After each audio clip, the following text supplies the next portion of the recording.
सुनेत्रा पवारांची विधिमंडळ पक्षनेतेपदी निवड होत असताना अजित पवार गटाच्या 30 आमदारांनी एक पत्र दिलं आणि ते पत्र कुणाला दिलं तर ते पत्र दिलं त्यांच्याच पक्षाच्या नेत्यांना, म्हणजे सुनील तटकरे असतील किंवा प्रफुल्ल पटेल असतील किंवा छगन भुजबळ असतील या नेत्यांना।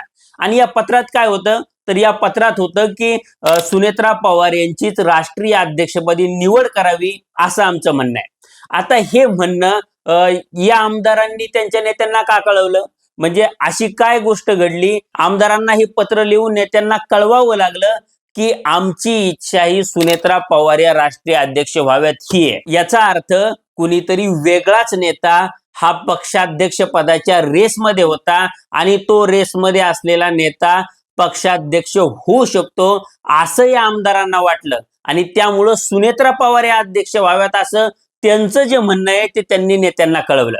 आणि हा नेता अर्थातच प्रफुल्ल पटेल होते।